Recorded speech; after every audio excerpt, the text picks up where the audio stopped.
Então, olá a todos. Estamos aqui para uma outra aula para falar um pouco de biologia das cadeias leves de imunoglobulina e métodos para avaliação das mesmas.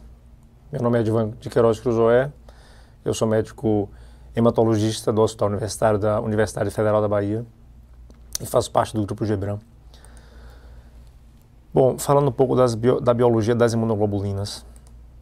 Então, para que a gente consiga compreender de forma clara, os anticorpos são proteínas responsáveis por se ligar a antígenos estranhos e, dessa forma, mediar funções efetoras para que neutralizem ou eliminem agentes estranhos, incluindo aqui bactérias, vírus e próprias células cancerígenas. Anticorpos estão, na verdade, no soro ou nas secreções, na mucosa, e as imunoglobulinas, esse termo é utilizado para aquelas porções dos anticorpos que estão fixadas às células, aos plasmócitos.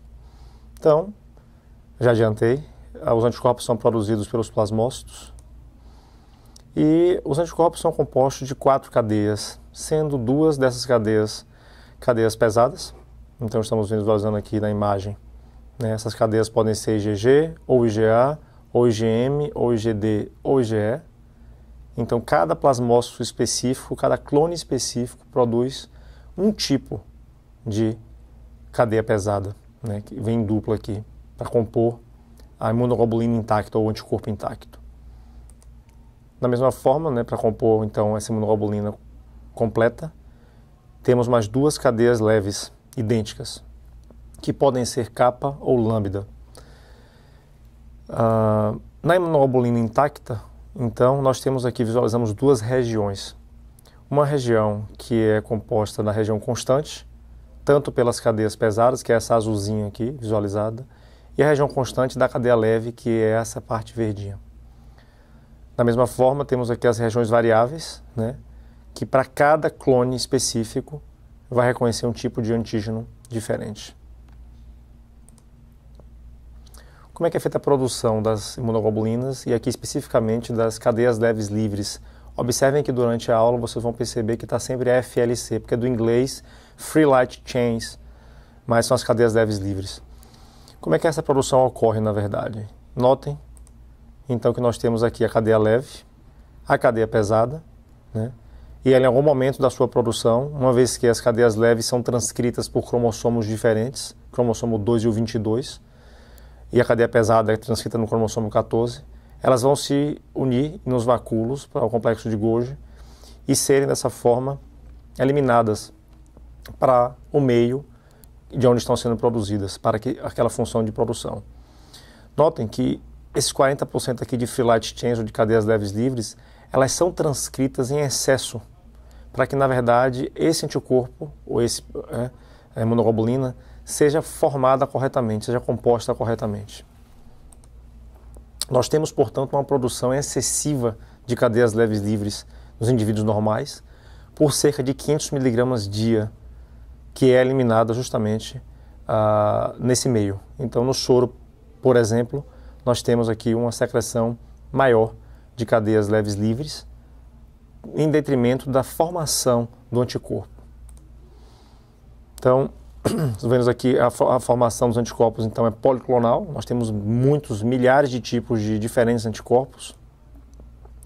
E aqui nós observamos que as cadeias leves livres lambda são diméricas, com 50 kilodaltons, e as lambdas, as capas, perdão, são monoméricas, com 25 kilodaltons. A proporção de produção e de quantidade dessas imunoglobulinas, dessas frações leves, né, das cadeias leves livres, a proporção encontrada são de 2:1 em relação kappa lambda. Então aqui, o indivíduo normal é uma ativação policlonal, né, de todos os plasmócitos aqui produzindo para diferentes antígenos, diferentes tipos de imunoglobulinas. E numa situação de doença, por exemplo, no mieloma múltiplo, nós observamos então um clone apenas que se destaca desses policlones, né, e passa então a suprimir os demais clones em detrimento de produção de um tipo de componente monoclonal apenas que vem nessa célula, nesse caso aqui um IgG-kappa. Como é que se dá o metabolismo das cadeias leves livres, esse excesso de cadeias leves livres? né, porque seria tóxico para o nosso organismo. Então, nós sabemos aqui, é uma diapositiva que mostra a fotografia do glomérulo, um glomérulo aqui, né? Essa aqui é o glomérulo com o néfron, perdão, o glomérulo com o túbulo proximal. Então nós sabemos que os poros no glomérulo giram em torno de 40 a 60 kilodaltons. E o tamanho das cadeias leves livres, a capa, que é monomérica, é de 25 e a lambda é um dímero de 50. Então elas passam por esses poros naturalmente no glomérulo. Uma vez passado por esses poros, elas vão ser, na verdade, absorvidas, né, ou captadas através dessas duas proteínas, basicamente, da megalina e da cubulina, pelas células do túbulo proximal, para que sejam metabolizadas, né, e esse resto de proteína que foi metabolizado seja degradado e devolvida ao nosso sangue. Portanto, nós temos uma produção de cadeias leves livres em torno de 500 miligramas por dia em excesso no nosso sangue, que vai ser reabsorvida pelas células do túbulo proximal. Mas é uma coisa importante e vantajosa no meio fisiológico, que a reabsorção por essas células, né, ela tem uma capacidade de reabsorver de 10 a 30 gramas por dia de qualquer proteína que passe o glomérulo. Então, dentre essas proteínas estão as cadeias leves livres que vão ser totalmente absorvidas aqui por essas células. Mas nós temos uma liberação, uma excreção urinária em torno de 1 a 10 miligramas de cadeias leves livres, que não são essas. Essas frações excretadas aqui na urina são produzidas no túbulo distal, na verdade, como parte do sistema imunológico, para que, na verdade, logicamente, bactérias, vírus ou algum outro agente não consiga subir pelas vias urinárias e, portanto, faz parte do nosso sistema de defesa. Bom, quanto ao tempo de metabolismo, esse processamento. Então, as cadeias capas são depuradas em torno de 2 a 4 horas, numa taxa de filtração glomerular em torno de 40%, até baixa.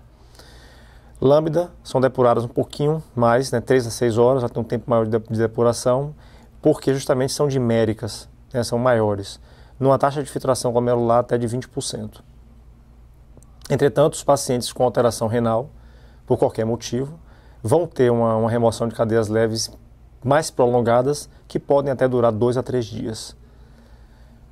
Essa é uma informação importante também, que apesar da produção de capa ser 2 vezes mais do que a lambda, né, a sua remoção garante uma concentração sérica 50% menor, dando aquele equilíbrio de 2 proporção, né, mantendo a proporção equilibrada entre capa e lambda. Essas curvas, nessa fotografia aqui, nessa imagem, nessa figura, são para identificar justamente o tempo de depuração das imunoglobulinas como um todo. Então, logicamente que as cadeias pesadas, as imunoglobulinas, intactas, que têm cadeias pesadas e leves, são depuradas por outro sistema.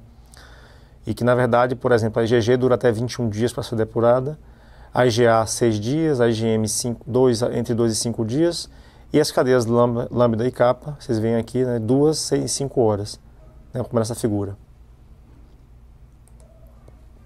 E esse é o resumo desse metabolismo. Portanto, as cadeias leves são filtradas naturalmente pelos poros glomerulares, passam para a região das células proximais do túbulo proximal, e essas células, então, absorvem as cadeias leves livres, numa capacidade muito grande de absorção, até de 10 a 30 gramas por dia de proteínas. Mas aqui vocês veem que tem um monte passando para o túbulo proximal.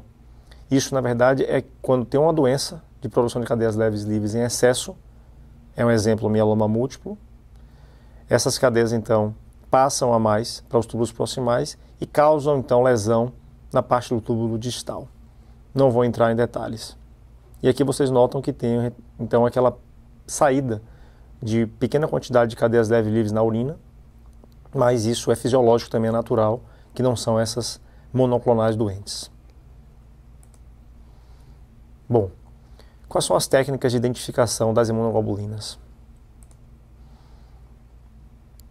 Bom, a técnica para detecção e quantificação de anticorpos são feitas para identificar, então, imunoglobulinas monoclonais intactas ou parte delas, né? São parte integral no diagnóstico, que é importantíssimo, das gamopatias monoclonais, e monitoramento dos pacientes. Os testes podem ser séricos ou urinários, sendo que muito conhecido do nosso meio, eletroforese de proteínas, imunofixação de proteínas, quantificação das imunoglobulinas, dosagem de cadeias leves e cadeias leves livres. Os testes podem ser ainda por duas técnicas quantitativas, que muito nos interessam, uma vez que durante o processo de tratamento dessas enfermidades, nós desejamos ver o quanto dessas proteínas realmente estão morrendo, estão desaparecendo, porque significa a morte desses plasmócitos doentes.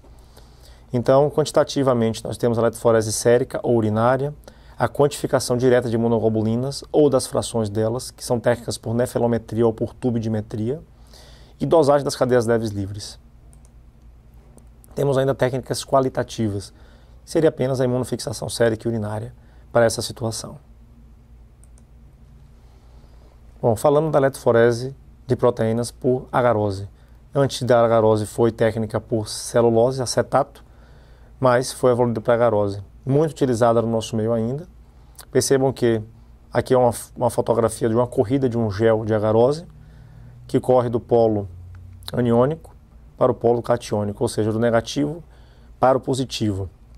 As proteínas geralmente são mais negativas e, portanto, elas são ávidas pelo polo positivo. Dentre essas proteínas aqui nós vemos que a albumina é a mais negativa de todas.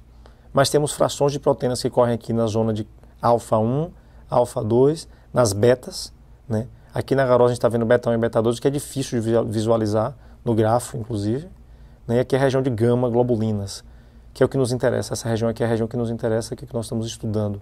Estamos buscando pelas imunoglobulinas ou anticorpos que correm nessa região, que são mais, na verdade, positivas do que negativas e, portanto, ficam mais próximas do polo negativo.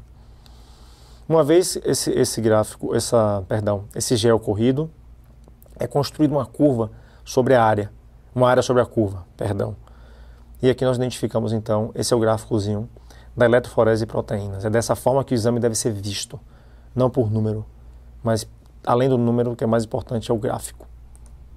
E aqui nós vemos uma situação, então, de uma doença, né, de um componente monoclonal presente, alterado, nesse gel de agarose, né, construída aqui a curva, a área sobre a curva. A sensibilidade desse teste para mieloma múltiplo, então você vai identificar as proteínas alteradas em torno de 90%. Para o mieloma de cadeia leve, apenas 45%. Para a amiloidose, AL, 50%. E para o mieloma não secretor, logicamente o nome já está dizendo aqui não secretor, 0%. Mas a técnica sendo realizada em amostras de urina, na qual nós conseguimos concentrar essas proteínas, percebam que ela tem uma expansão de sensibilidade para 95% nos pacientes com mieloma múltiplo, para a identificação do componente monoclonal. Para a cadeia leve, mieloma de cadeia leve, dobra de 45% para 90%.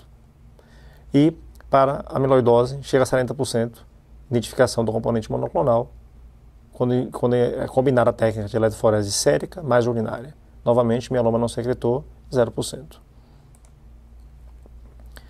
Essa é uma evolução da técnica de eletroforese. É uma técnica de capilaridade. A grande diferença é que o meio utilizado para separar essas proteínas não é um meio de gel, mas um meio de cerâmica, microporos de cerâmica, que na verdade, na mesma situação, corre a corrida de gel, das proteínas, é feita do polo, né, negativo para o positivo, uma vez mais. E aqui você já consegue ver o detalhamento melhor das frações beta, por exemplo. Então, a grande vantagem da técnica de eletroforese por capilaridade em relação à agarose, ou celulose, ou acetato, é que as frações de beta ficam melhor visualizadas quando se constrói o gráfico, né, a área sobre a curva do gráfico. Então, portanto, vocês veem aqui a albumina, alfa 1, alfa 2, as beta 1 e 2 e gamas.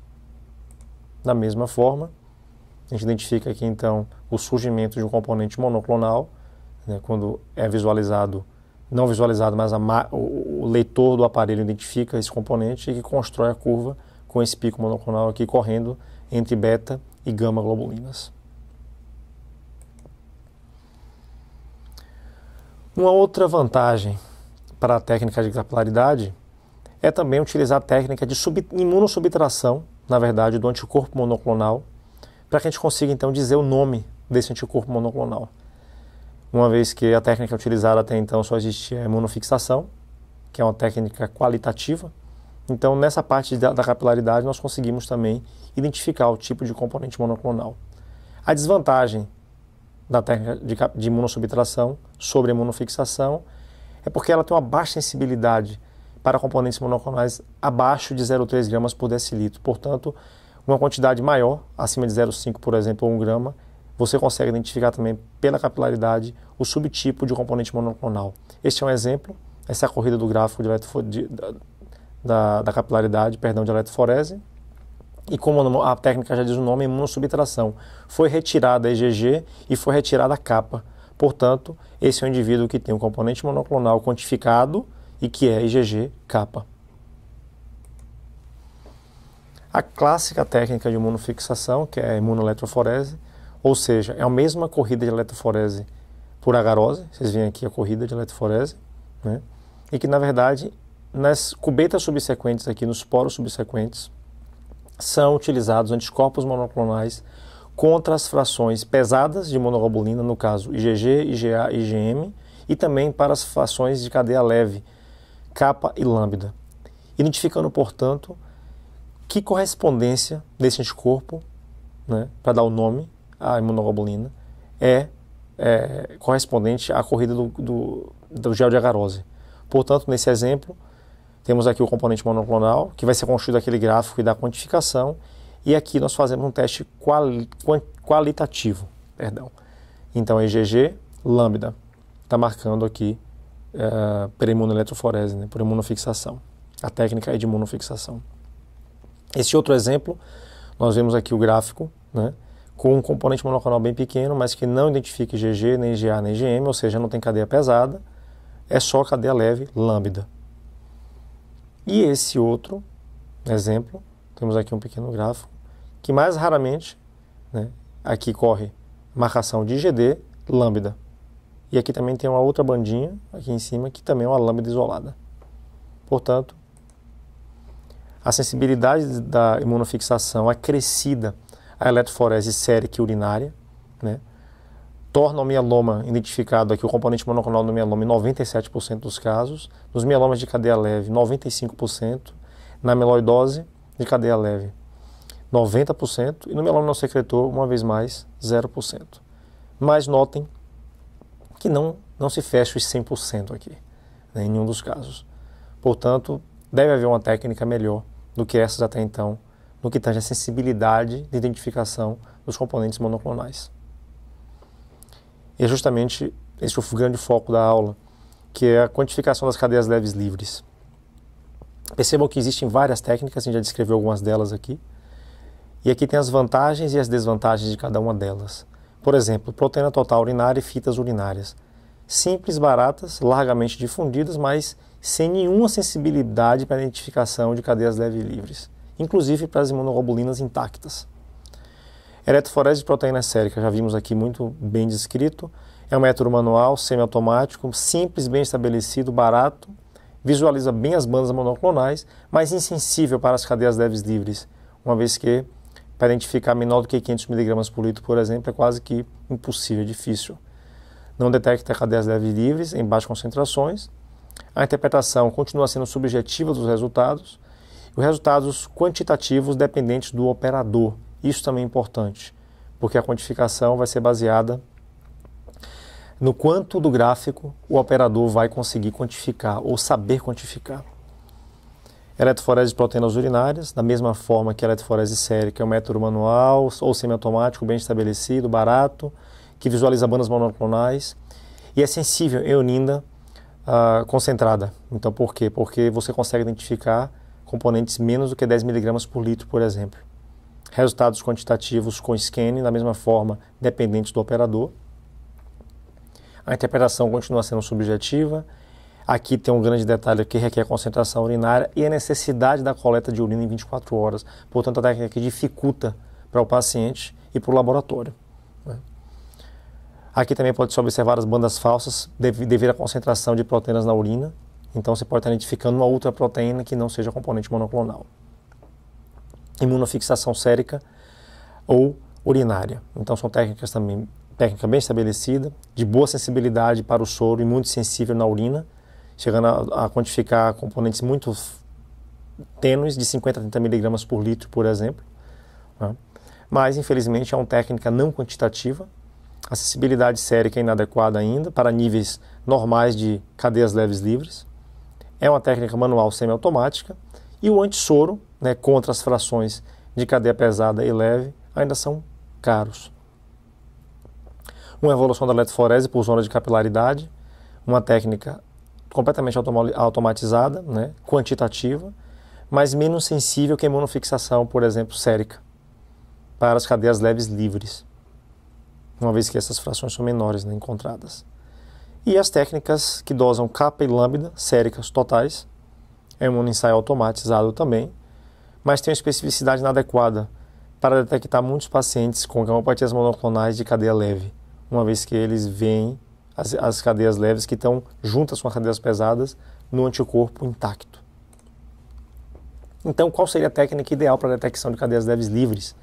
Seria uma técnica diagnóstica sensível para identificar todas as cadeias leves livres monoclonais produzidas pelos pacientes, que possa mensurar quantitativamente os phyllites e fazer uma razão capa-lambda para monitorar os pacientes, que tenham alta especificidade sem interferência das imunoglobulinas intactas, seja uma técnica barata e de fácil interpretação, com a quantificação de cadeias leves livres no soro e que possa ser realizada em diferentes instrumentos de laboratório.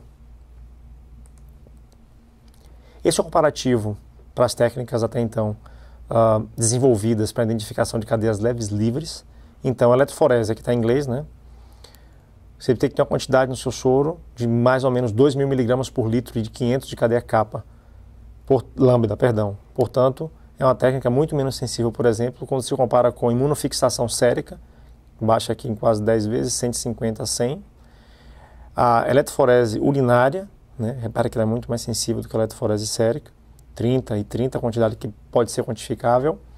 A imunofixação urinária ainda é um pouco mais sensível do que a eletroforese urinária, mas os ensaios específicos de dosagem de cadeias leves livres séricas realmente são muito mais sensíveis do que todos eles, né, em comparação aqui quase 1000 vezes mais sensível do que as quantificações de cadeias leves livres por eletroforese de proteína sérica. E por que tem que ser sérico e não urinário?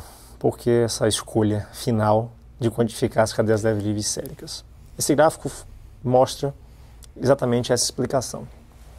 No primeiro momento de uma doença monoclonal, a quantificação sérica ela é superior e mais importante do que a urinária. Por quê? Porque aquelas células proximais do tubo proximal vão conseguir dar conta de metabolizar esse excesso de componente de cadeia leve sendo produzido em excesso, transcrito em excesso pelas células e eliminados no sangue.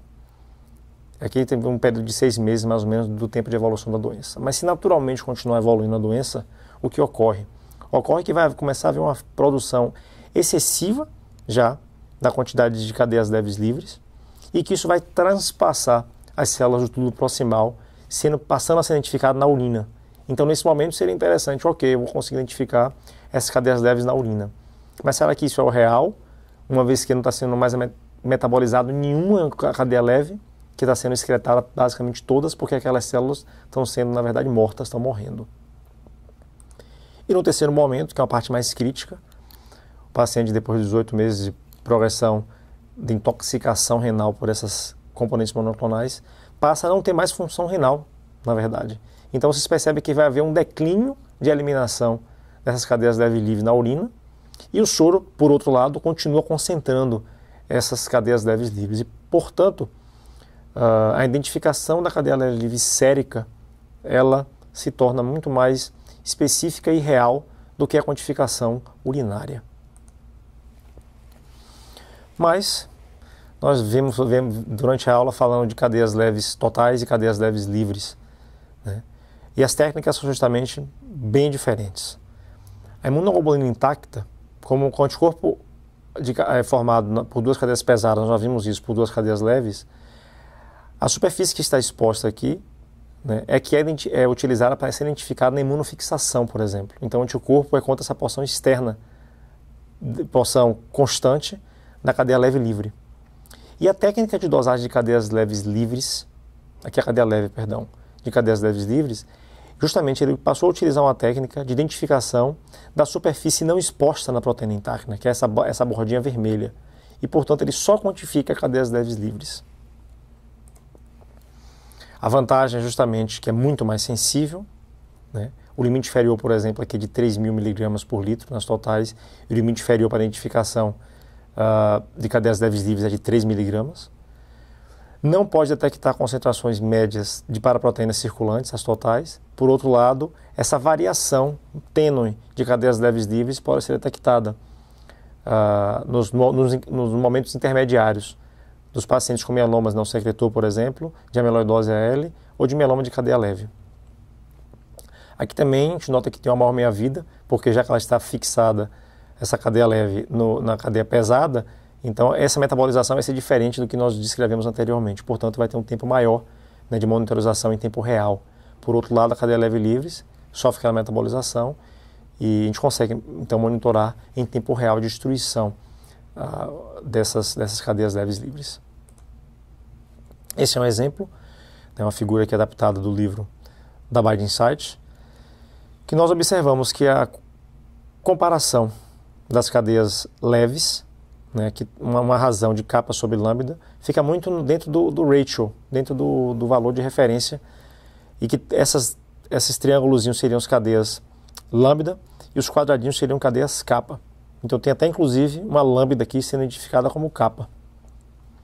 Por outro lado, quando utilizar as cadeias leves livres, a técnica de cadeias leves livres, há uma separação muito clara de quem que é o monoclonal específico, ou seja, as capas estão aqui e as lambdas estão na parte inferior do gráfico. Como conclusões, visualizamos que existem diferentes técnicas de avaliação dos anticorpos monoclonais. As técnicas podem ser quantitativas e qualitativas, com avaliação sérica e urinária, O uso de diagnóstico, prognóstico e monitorização das gamopatias monoclonais, então está bem difundido e que é importante para os nossos pacientes. E a técnica de dosagem de cadeias leves livres séricas, ela é 1000 vezes mais sensível do que a eletroforese de proteínas séricas para a quantificação do componente monoclonal leve. Obrigado.